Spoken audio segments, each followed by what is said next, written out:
For decades, it was only a rumor whispered among the oldest palace staff, a hidden vault beneath Kensington Palace, sealed not with paperwork, but with steel, locks, and ceremonial witnesses.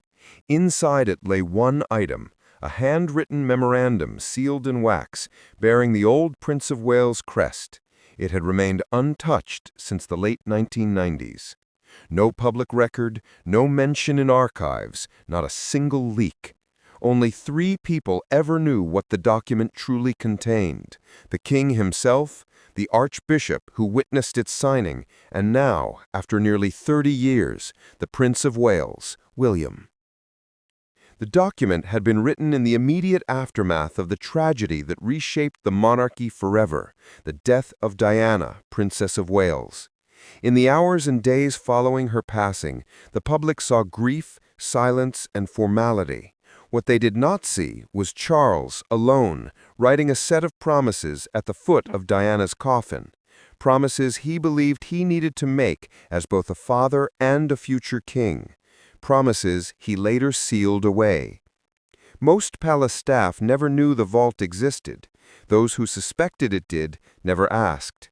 In the monarchy, the rules are many, the traditions are ancient, but one guideline is absolute. Some doors stay closed. Even imagining what lies behind them can cost you your career. But everything changed the morning William walked into Clarence House for what should have been a routine meeting. He arrived early through the private corridor used only by family. What he heard from behind his father's closed study door stopped him in his tracks. "I told you the document stays sealed, no exceptions." It was Charles's voice, sharper, more strained than the public ever hears. Then another sentence followed, quieter but unmistakably heavy. "If my sons ever learned what I wrote that day, it would destroy what little relationship we still have." William froze.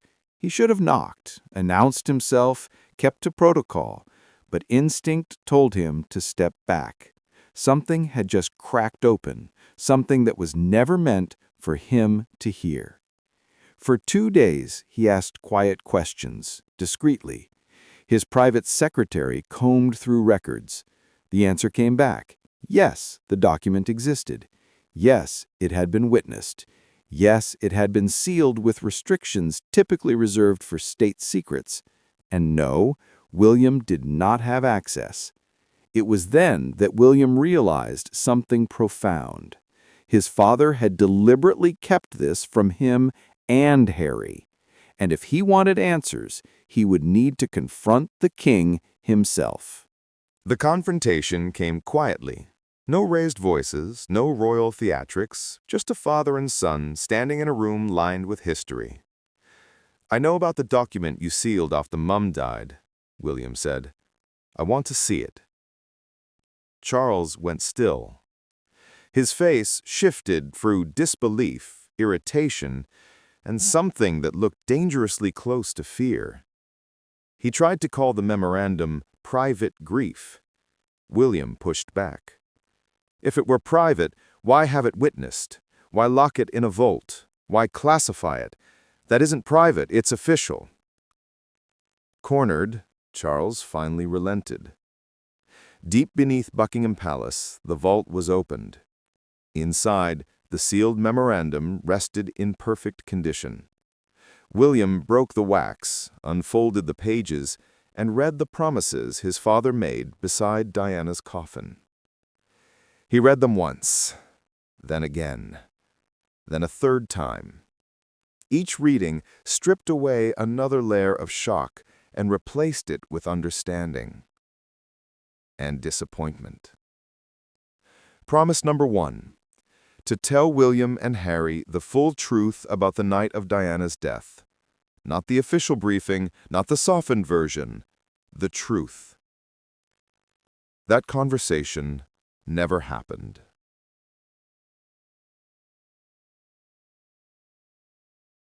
Promise number 2. To never take sides between the brothers.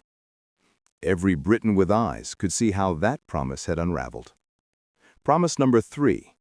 to keep Diana's influence central in their upbringing. Instead, over the years, her presence faded behind palace formality. Promise number 4, the one that cut deepest, to tell his sons the full truth about his marriage to Diana. The affairs, the mistakes, the timelines, all of it. Not a word had been spoken. The document continued. Smaller promises, but each deeply personal. Maintaining relationships with Diana's family, protecting access to her belongings, ensuring her legacy guided major decisions for the boys. William lowered the document. The air in that vault felt suffocating. "When," he asked, "were you planning to honor any of this?" Charles muttered about pain, privacy, and protection, but even he didn't sound convinced by his own explanations. William didn't raise his voice. He didn't need to. He simply said, "This is a witness document. I could make it public." That line hit harder than any anger could have. Charles understood the threat, not as rebellion, but as reality. The monarchy could not survive such a revelation hitting the press. When Charles finally asked, "What do you want?" William's answer was simple. "The truth you promised. All of it. And the beginning of repairing what's left between me and Harry."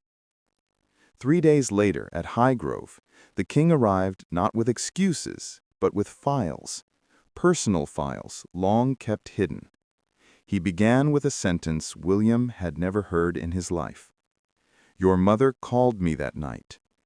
And the truth began to spill out. What followed was not a spectacular revelation, not the explosive twist tabloids fantasize about. It was something far more human. Uncomfortable details, quiet regrets, and conversations long buried.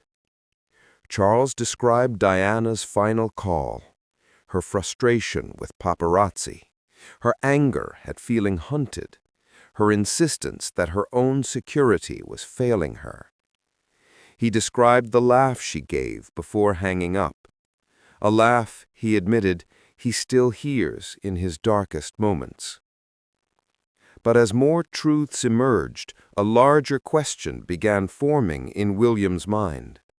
Why hide all this? Why seal it? Why carry this burden alone? The answer, it seemed, was not simple grief. Around Westminster, where political memory is long and rumor longer, insiders have whispered for years about inconsistencies in the aftermath of Diana's death. Why certain details froze, why some questions were never revisited, why palace advisors encouraged silence instead of openness. Was Charles withholding the truth to protect his sons? Or was he protecting the institution that would one day need both of them? Inside Downing Street, some MPs quietly admit their suspicions. Reopening Diana's story might have destabilized the monarchy during sensitive transitions of power. Silence may have been viewed as a form of preservation. But in trying to preserve the crown, Charles wounded the sons Diana left behind. William now understood something vital. The fractures didn't come from the public scandals, they came from the silences. Today, insiders say William has no desire to release the document, not unless absolutely necessary. He isn't seeking to humiliate the king. He isn't trying to fuel tabloids. He wants clarity and a bridge to Harry.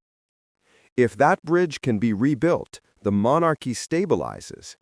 If it collapses, even seasoned political veterans hesitate to guess the consequences.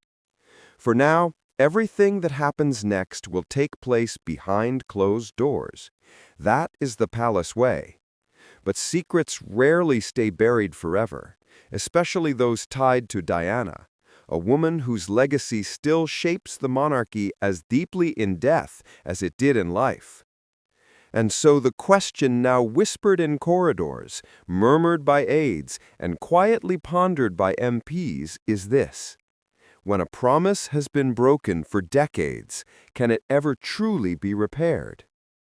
Perhaps the answer lies not in the vault beneath Buckingham Palace, but in the hands of the man who opened it, a future king determined not to repeat the mistakes that nearly tore his family apart. Because if history has taught Britain anything, it is this: it is never the loudest crisis that breaks a monarchy. It's the quiet one, the one sealed in a vault, the one waiting for someone brave enough to open the box. And William has opened it.